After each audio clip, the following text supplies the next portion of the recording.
Allah menilai sesuai dengan kadarnya. Kita menikah, ada cobaan, ada ipar, ada tetangga, ada mertua. Mungkin ada cobaan-cobaan dari mereka. Tapi kalau niat ibadah, kita akan laluin. Karena ini semua ibadah. Saya tidak mungkin menikah dengan suami saya saja atau istri saya saja. Tapi saya juga tanda kutip menikah dengan keluarga mereka nih. Tidak mungkin dihapus status orang tuanya. Makanya banyak orang kalau tidak niat ibadah, mertuanya kalau datang, mungkin karena mertuanya cerewet misalnya. Maka dia menganggap, tidak usah datang deh. Bahkan tidak mau ikut sama suaminya atau sama istrinya kalau mengunjungin mertua. Bagaimana caranya kita hapus status mertua itu, status orang tua dari pasangan kita? Nggak mungkin. Bagaimana caranya kita hapus status saudaranya yang merupakan ipar kita? Selamanya itu status nggak bisa dihapus. Tidak ada mantan orang tua, tidak ada mantan saudara, gitu kan? Maka ada orang yang tidak bisa menerima ini hanya karena cobaan-cobaan yang ringan. Permasalahannya karena dia tidak jadikan ibadah. Mertua cerewet, ya sudah, konsekuensinya. Cobaan sedang ada, sederhana dalam Islam, sabar. Terima sabar. Layani apa yang kita mampu, niatkan ibadah. Jadi mudah semua kalau ibadah itu. Ini kita dicerewetin segala, ya sudah kita tenang aja. Ada yang kita perlu jawab, kalau enggak usah. Sabar itu adalah menerima takdir Allah. Kita bangun pagi, flu. Sabar, gimana caranya? Terima dulu flu itu sebagai takdir Allah, lalu kemudian ikhtiar, cari jalan keluar. Nah itu sabar. Berarti kita bukan berarti tidak sabar kalau kita malah ikhtiar. Kita menerima keadaan, kita nasihatin, coba kita layanin, bersabar. Allah maha melihat kok. Niatin ibadah ini penting sekali. Kalau sudah diniatin ibadah, semua akan mudah kita laluin. Semua akan mudah kita jalani. Kalau namanya ibadah, Bapak Ibu sekalian, pasti akan ada gangguan-gangguan. Karena syaitan musuh kita tidak mau ibadah itu berjalan. Pasti akan digoda. Ingat sabda Nabi SAW dalam hadis sahih, iblis, pemimpin syaitan, memiliki singgasana di lautan. Memiliki singgasana di lautan. Setiap hari anak cucunya melapor. Saya baru membuat orang bertengkar, saya baru membuat orang berzina, saya baru membuat orang minum khamr dan seterusnya. Sama iblis dianggap biasa. Sampai datang anak cucunya yang mengatakan saya baru menceraikan suami istri. Kalimat ini membuat apa? Iblis mengambil cucunya tadi yang melapor menceraikan suami istri, didudukan di sebelah singgasananya, diberhentiin tugas. Artinya ini prestasi tertinggi. Sampai ulama mengatakan, kalau di luar rumah kita digoda dengan 10 syaitan, maka dalam rumah bisa 1000 syaitan. Bisa saja, mungkin karena istri terlambat buatin minuman, sudah cukup si suami marah, meninggalkan rumah dan tidak ngomong 2 hari. Bisa saja, suami lupa memberikan pesanannya istri, sudah cukup untuk bertengkar, 2 hari nggak ngomong, bahkan sudah bisa mengucapkan kalimat cerai. Godaan syaitan besar, karena ini ibadah. Kita kalau mau bangun sholat malam digoda sama syaitan, kau masih ngantuk, kau masih begini, kau masih begitu, gitu kan. Ya kita harus bisa melawan itu. Karena syaitan hanya seorang marketing yang menawarkan produk dia, yaitu tinggalkan ibadah. Itu produknya, bagaimana dia bisikkan segala macam hal supaya kita tidak melakukannya. Ini yang pertama teman-teman sekalian. Jadi kita harus menjadikan rumah tangga kita adalah ibadah. Maka ikhlaskan niat karena Allah. Yang kedua, kiat untuk mempertahankan rumah tangga adalah anggota keluargamu, aset amal jariah dan kunci surgamu. Teman-teman fahami baik-baik, ibu-ibu di belakang sana, suami itu aset amal jariah.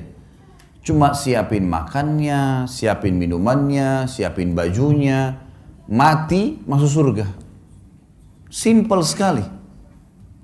Bapak fahami, uang yang hasil keringat kita dikasih ke istri, dikasih ke anak, dikasih ke orang tua. Hanya itu.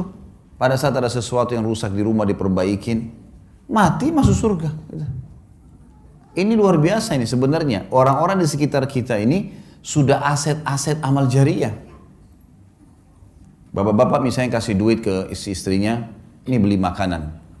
Dibuatlah, beli tempe, beli sayur, beli segala buat makanan. Makanan itu teman-teman sekalian, kata Nabi SAW, "Ma wudi'a ta'amun illa wada'allahu fihi barakah." Tidak ada makanan yang sedang dihidangkan, diniatkan untuk orang lain, kecuali Allah akan letakkan berkah di situ. Berkah maksudnya, dari satu piring makanan pasti akan ada yang menjadi darah daging manusia yang memakannya. Sekarang saya ceramah depan Bapak Ibu sekalian, orang tua saya panen pahala. Karena saya tumbuh dari ASI ibu saya tumbuh juga dari nafkah ayah saya. Karena tidak semua yang kita makan satu piring makanan jadi kotoran.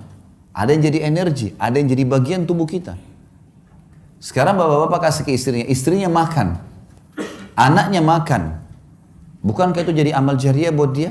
Karena istri anaknya bisa bergerak, ibu-ibu masak buat suaminya. Suaminya makan, anaknya makan. Dia tidak beli, tapi dia punya tenaga, masak. Lalu dimakan oleh suaminya. Bukankah itu jadi amal jariah buat dia? Amal jariah semua. Sampai pernah ada seorang sahabat dalam hadis riwayat Imam Muslim bertanya, ya Rasulullah, ayu islamin khair? Perbuatan apa dalam Islam yang paling besar pahalanya setelah yang wajib-wajib?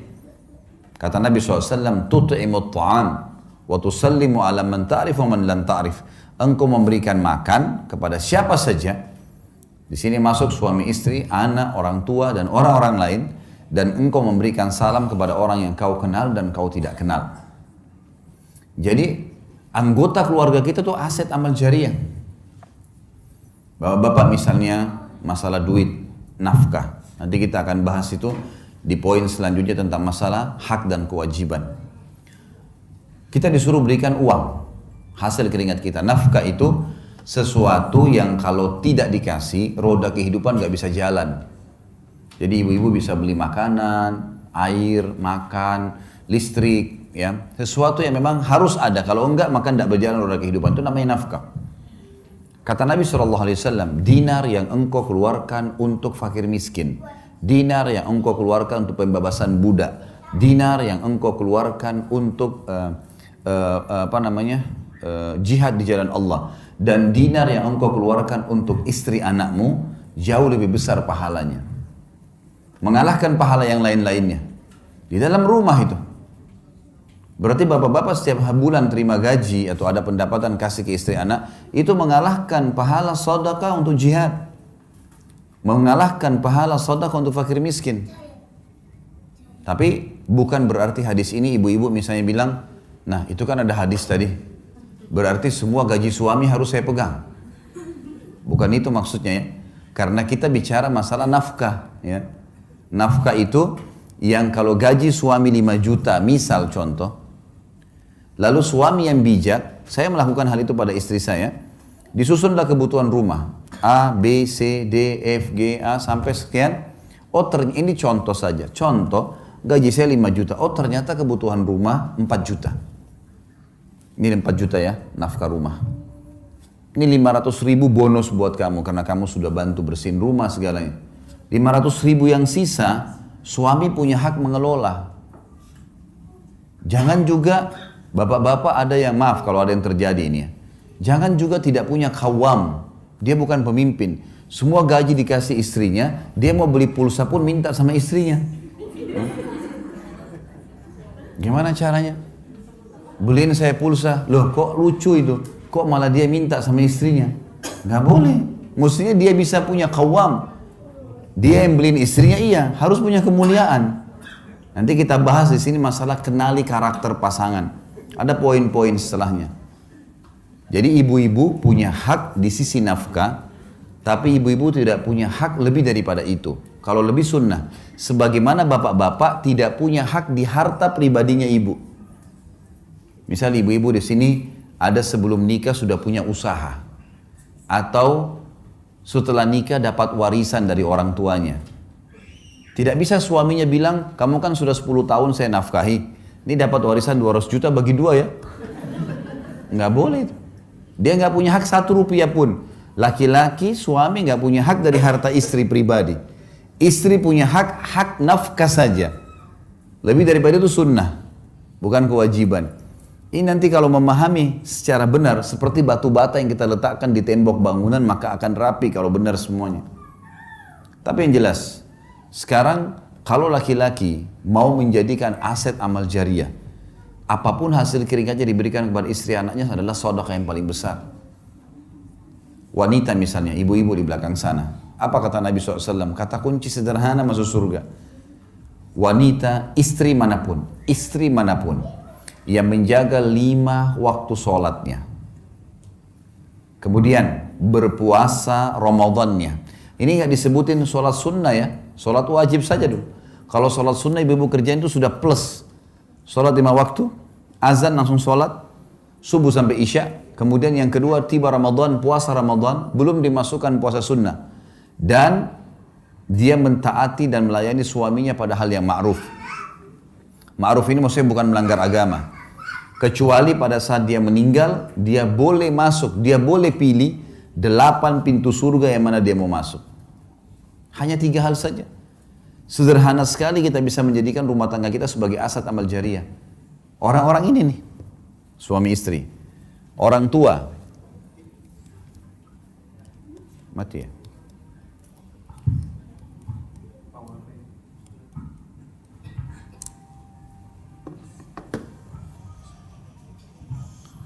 Orang tua kita misalnya, orang tua di rumah, tinggal kita berbakti dengan mereka, berikan mereka sesuatu yang terbaik, gitu kan? Ini di rumah tangga, keluarga kita.